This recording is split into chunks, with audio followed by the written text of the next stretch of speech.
Hi, this is Samantha here to talk to you a little bit more about my friend Amy Blankenship's book series. As I mentioned in my last video, that Vampire Gemini is my favorite out of the Guardian Heart Crystal series.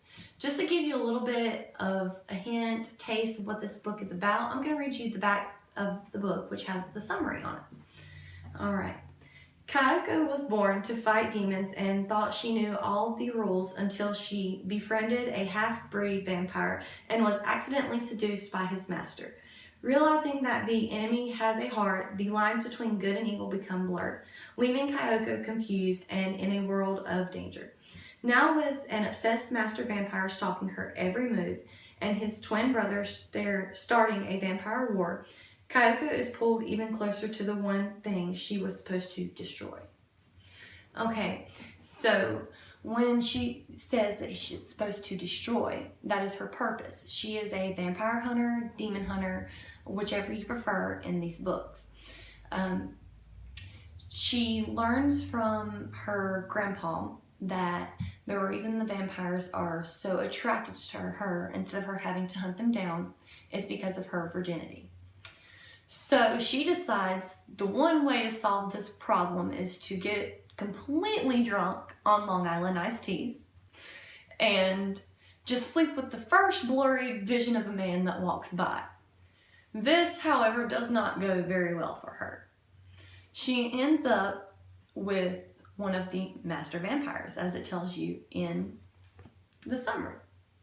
Now, there are different covers to this book. And we have an anime cover. We also have a cover that has a human male on it. Very, very good looking man, I have to add.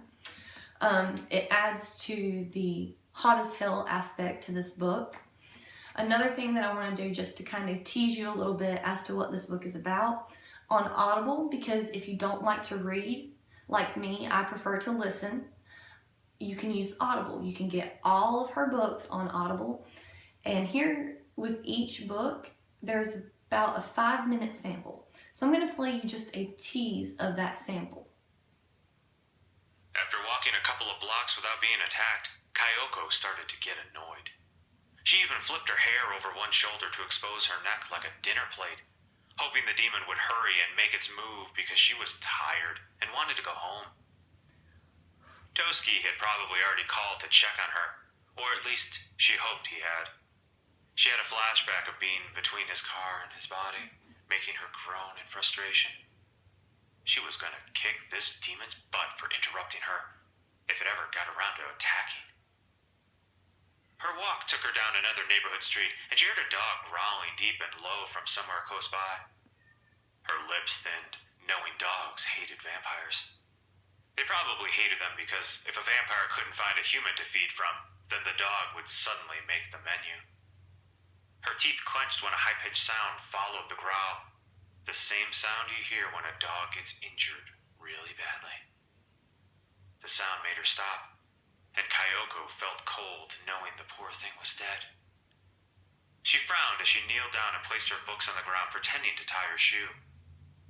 "Come on already," she added, like the statement was directed at the shoestring she was jerking on. The demon would probably come from behind her because most of the vampires she had fought were cowards by nature and didn't want to give their victim a fighting chance. Alright, so I'm going to stop it there because I don't want to play the whole sample. I want you to definitely check that out for yourself. But as I mentioned, this sample, this summary is nothing compared to a 460-page book. I mean, this book is just filled with possessiveness, jealousy. Everything I could possibly want in a book is in this book, in all of her books. But like I said, this is my favorite. It's my absolute favorite out of the whole Guardian Heart Crystal series. Now the Guardians, most men are jealous, powerful, demanding of a woman. And in these books, these Guardians, they not only are they possessive, demanding, wanting, but they have the power to back up those emotions, to fight, to take hold and grab everything that they want. Now, don't get me wrong, Kyoko, she is not any kind of little wimpy girl anything like that. She is one kick-ass woman. I mean, she really, I don't know how to put this in the best way. She is really perfect. Let me just put it that way. It's probably the best word I can find right now. She's really perfect for these guardians because she's got that strong-headedness to fight back with them, but also the tender heart to give in when she knows that she's in love. Now, I'm not going to tell you how it ends. I'm going to leave that up to you to read and find out, or listen, whichever you prefer. But definitely check out this book. Check out the sample. They are great. It is my favorite. Like I said, these books, the Guardian Heart Crystal series, you do not have to read in order to get the book, to understand the storyline to it, because they are each their own world, their own story with their own ending. But once you read all of them, you get a more broad picture of what the Guardians are truly about. So I'm going to leave this here and leave it up to your imagination, and I hope to hear more from you. Any more questions, comments, please leave them in, and y'all have a nice day.